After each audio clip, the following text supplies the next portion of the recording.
Owlab is back with another 65% keyboard after the Voice 65, which was launched quite a while back. This is the Link 65, and not only does it have a unique rollable PCB, which has become quite a bit of a meme, where people are saying it looks like a sushi roll, but beyond that, this also uses a screwless design, so you don't need a screwdriver at all to assemble this keyboard.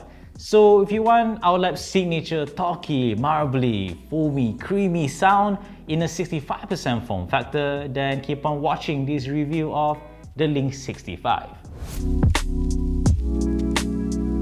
We've seen PCBs with a ton of flex cards, but the Link 65's Sleep PCB takes it a step further. It is essentially one PCB split into 5 different parts, and they are linked together by ribbon cables. This makes for a very open sound, and you'll hear this in the sound test of this keyboard later on. Besides that, this is also a screwless keyboard in the sense that you don't need any screws at all to assemble it. They basically link together, which is where the Link 65 name of the keyboard comes into the picture. I do have thoughts on the whole build process because it's equally simple as it is complicated, and I'll talk more about this further on. The build material of the Link 65 is quite interesting as well. The top case is made from regular aluminum with a anti-fingerprint finish, and it doesn't capture fingerprints at all.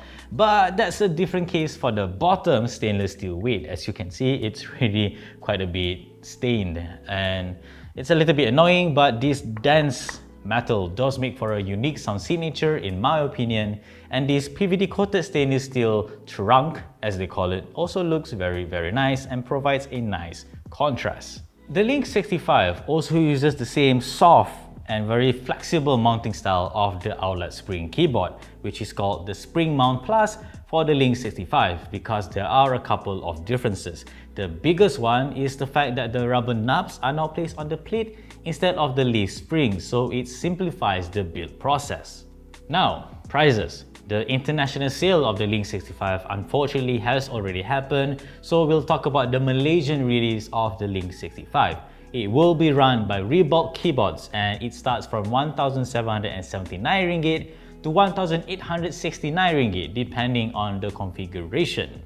Depending on which top case color and if you want a hot swap or solder PCB, the prices will change.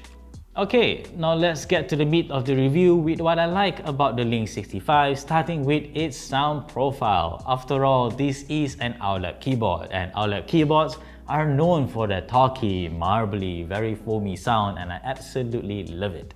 I myself own the Jelly Epoch, and the fact that I can get the similar sound profile in a 65% format now, which is my preferred layout, is really quite compelling. Of course, to achieve this sound profile, it does have a ton of foam inside the Link 65. We use the PE sheet, the PCB foam, another foam underneath the PCB, and of course the case insulator, which all make for a very talky, very creamy sound profile. If you're not a fan of the denser or thicker sound of the black poron foam, which is really what popularized Owlab's keyboards, you can go for the more porous white foam for a more airy or brighter sound profile. Now, beyond the sound profile, the typing feel of the Link 65 is very good as well. Our build uses an FR4 plate, and all of the foam does make it a little bit of a stiff keyboard, but if you remove all of those foam, the spring mounting system is very bouncy, and it makes for a soft and comfortable typing experience. If you want to really maximize the flex that this mounting system offers, we would definitely suggest you go with a polycarbonate plate because, well, it's far softer than an FR4 plate, and an FR4 plate is also brighter than polycarbonate, so if you want an even talkier sound profile, not that it's not talky enough, that's the option to go for. Next, we have the screwless design of the Link 65, and it's really innovative. There's literally no screws at all in the whole build process. I mean, yes, the spring mount system are secured by screws, but they are pre-installed out of the box, so you really do not need a screwdriver at all to assemble the Link 65. I mean, yes, you still need a screwdriver if you decide to use screw-in stabilizers for the Link 65, but we actually use TX stabilizers, which are clip-in stabs, but that's a whole other issue, and we'll get to that later on. So I'll just walk you guys through the build process of the Link 65 quickly. There's the bottom case, and then you take the PCB and plate assembly, put it on top of the spring mount system, and then get the top case, line up the bottom and push it in. And the last step is to insert the trunk, and it just goes inside here like this, and which are then secured by these two rubber feet. Yes, these two rubber feet can be removed, and they also secured this top assembly. You don't need to mess around with stickers, and I love that. Last but not least are just the aesthetics of the Link 65. The top case, for one, looks really nice. The Starlight one has a bit of a different shade depending on the lighting, and the anti-fingerprint coating really does work. It also feels nice and smooth to the touch, just like what you'd expect from a premium keyboard.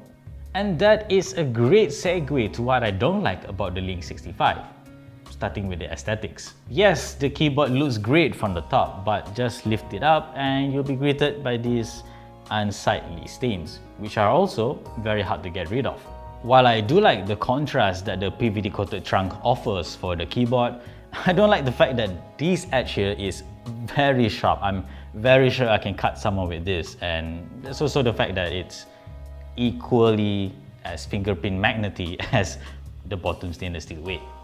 And then we have the sleek PCB of the Link 65. Yes, it's very unique and it's very cool where you can just roll it up like a sushi roll. But here's the thing, because it's so thin and there's essentially less surface area to work with, it's very difficult for us to install the clip-in TX stabilizers to the PCB of the Link 65. We even used the 1.2T version of the TX stab because that's the suggested one for the Link 65, but still, it was very difficult to install it. Yes, eventually we did manage to install it properly, but our fingers were very sore by the end of it. It's entirely possible that a screw-in stabilizer such as Duroc or Stabies will not face this issue, though we did not test it ourselves. Of course, there is also a chance that Owlab will fix this issue in the finalized version of the Link 65. My last qualm with the Link 65 is also one of its strengths, which is the screwless design. Here's the thing. Yes, it's actually quite easy once you are used to it, but it is also an unconventional build experience. So if you're new to the hobby and you're expecting a standard keyboard to build with screws and whatnot, you may be caught off guard with the Link 65. Trying to push the thin ribbon cable through the case for it to fit to the daughter board is a bit of a scary and fiddly process, and lining up the top case to the bottom case and having them to push down on the top case to link the keyboard together is also a bit of an unnerving experience because the top case has a tendency to scrape against the plate if you're not lining it up properly. With all of this in mind, the unconventional build process, as I've mentioned before, can be a little bit scary, but that's what a build guide is for. So if you can follow instructions, it should be fine, but do prepare yourself mentally that this is not a conventional keyboard to build. So then, will I pay 1,779 ringgit for the Owlab Link 65? Well, yes, especially if I'm looking for a talky, deep pitch 65% keyboard with a very soft typing experience and premium appeal. Even if you don't like a talky keyboard but you're intrigued by the screwless design of the Link 65, you can always remove the PE sheet so that the keyboard will have a bit more character, so to speak. Plus, the lead time for this keyboard is very short, especially for a custom keyboard, but this is assuming Reebok Keyboard's schedule is the same as the international sale, where it is only between 6 to 10 weeks for the keyboard to be shipped right to customers, and that's pretty insanely fast. If you're keen to get the Link 65, you can purchase it from Reebok Keyboards this Saturday on 27 August. The pre-order will be open from 8 to 8:30 PM on that day, so you only have 30 minutes to place your order. On the flip side, this is at least an unlimited group buy, so it's not too difficult to get, especially for an Owlab keyboard. unless you're somehow not available between 8 to 8:30 p.m. So you may want to set your alarm for that time.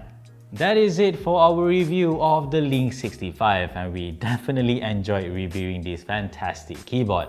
As usual, we will leave you guys with a sound test of the Link 65, and we're even throwing in a couple of different switches to show you guys that even though this is a very foamed up board, not all switches sound the same, at least not completely the same.